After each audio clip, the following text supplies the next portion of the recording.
obviously I know, but for anyone who doesn't know, what does the director of a jazz festival do?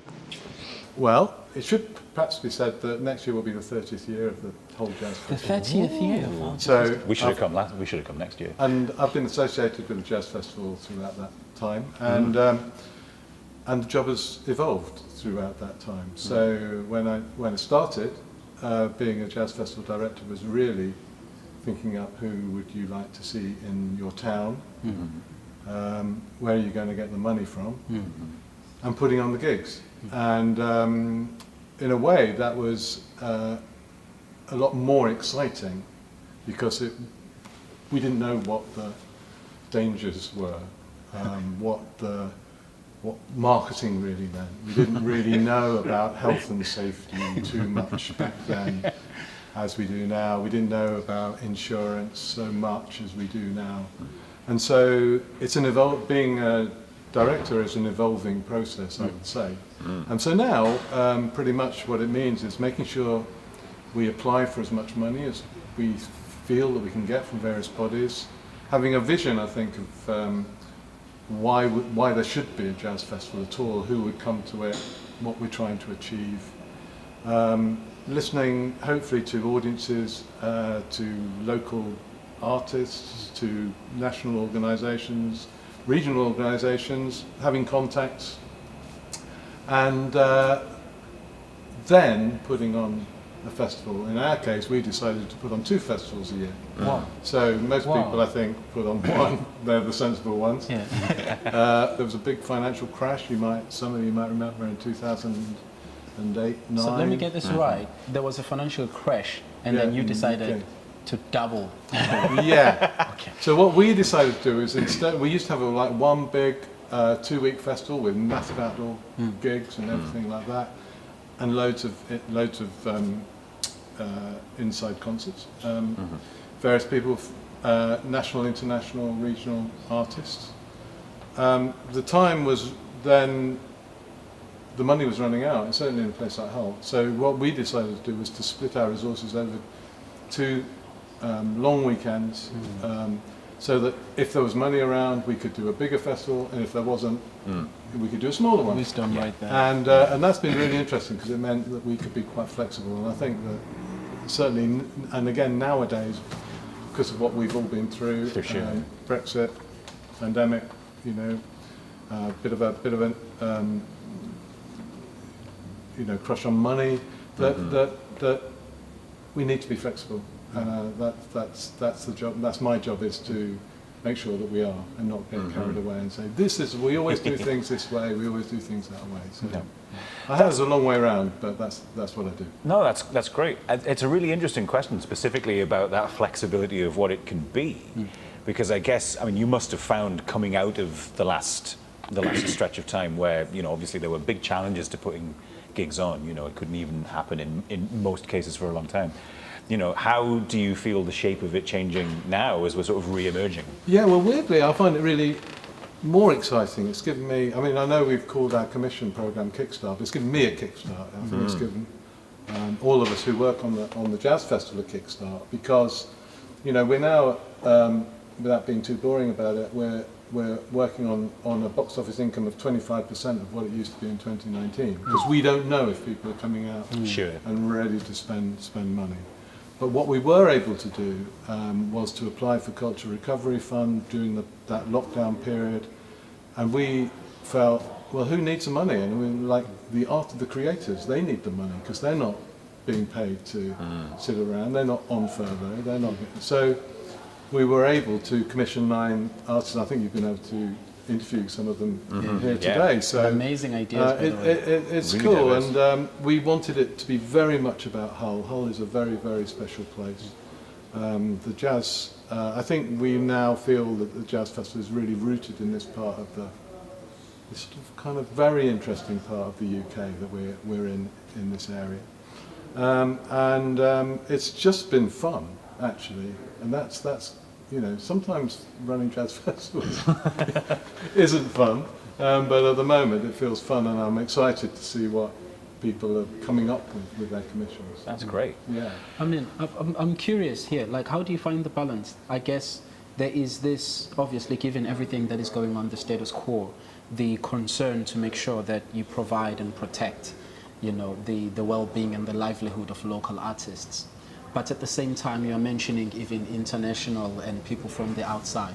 So how do you find the balance between making sure that the local artists are involved, as well as if somebody was from London and they wanted to be a part of the festival, how does that work? Yeah, I think it'd be true to say that right from the start, the festival has always tried to feature Hull artists, Northern artists, UK artists, and obviously coming out of London, and international artists. International artists are harder to get now for obvious reasons, but I think that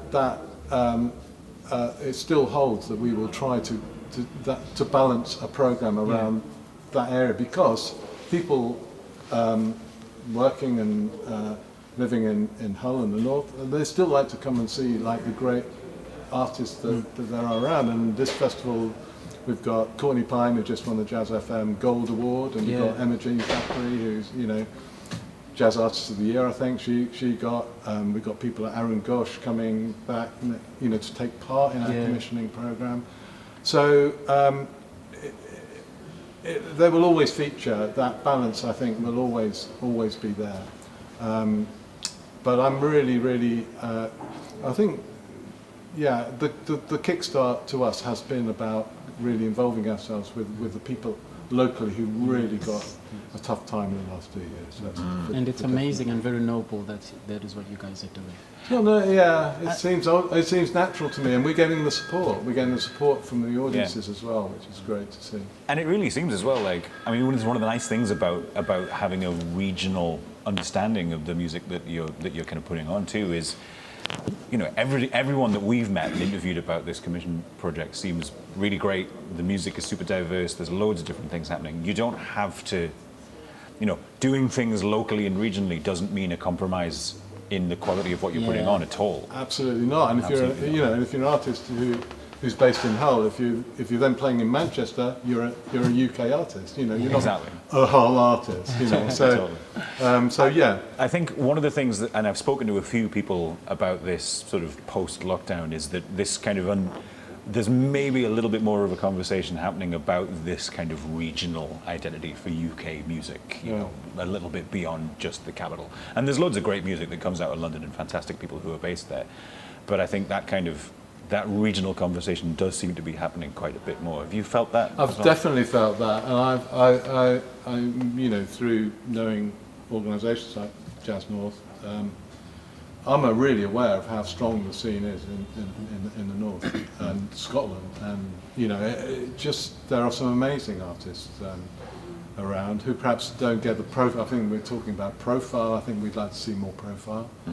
For artists outside of South London, perhaps sometimes, but there is definitely the I think, and also the diversity of music. I think is really important. I just think that things are getting broken up so much these days. So many different influences coming through, and I guess over nearly 30 years of doing the Jazz Festival. You've heard it all.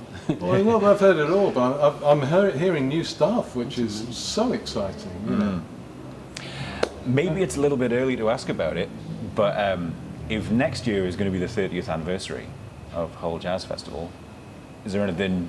I mean, I know you're in the middle of another one right now, so maybe it's a little bit presumptuous, but is there anything special planned? Is there any sort of things that maybe there will be some very special things. We will certainly be continuing on our commissioning journey, and that will take us perhaps beyond Hull as a sensitive place, but into different kind of areas which we're discussing at the moment.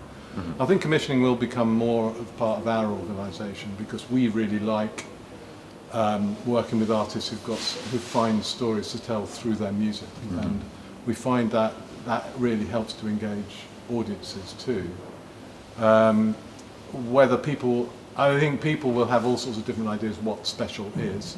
I mean, some people think getting Pat Metheny to Hull would be very, very special.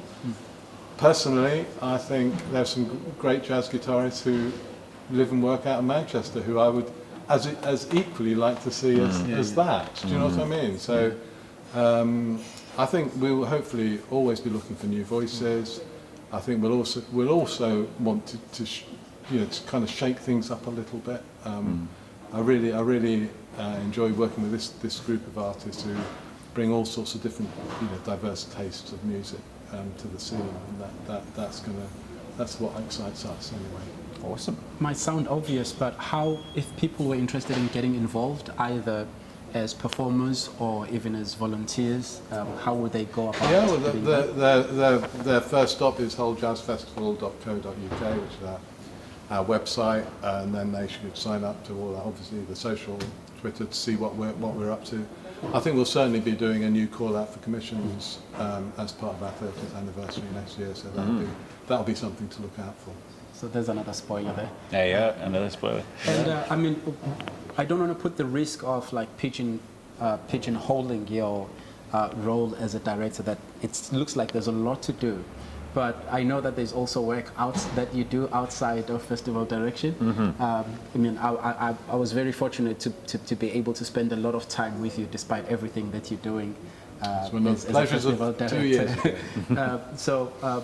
David Porter was my mentor during the Manchester Jazz Festival.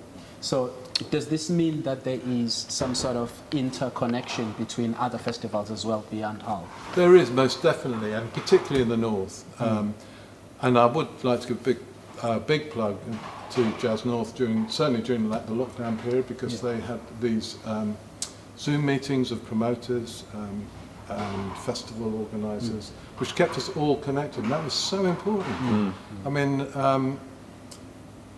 we didn't know what to do, so the best thing was to all talk about the situation that we found ourselves in, and I found it so helpful.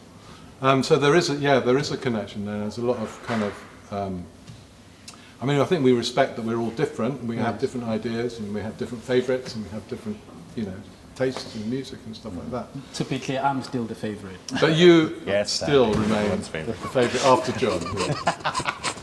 I don't know whose favourite I am. We will find it out after the interview. Awesome. Well, thanks very much. You already mentioned hulljazzfestival.co.uk is the website to go to. That's and the place find to you go on the to, social. yeah. So we don't need to reiterate, but we will put links below the video if anybody wants to check any of that out. David Porter, thanks so much for joining us. It's a pleasure, guys. Having a chat about... Great, thanks for coming over. Seeing what we've pleasure got to be here. Yeah. Pleasure indeed. Absolute pleasure. Good.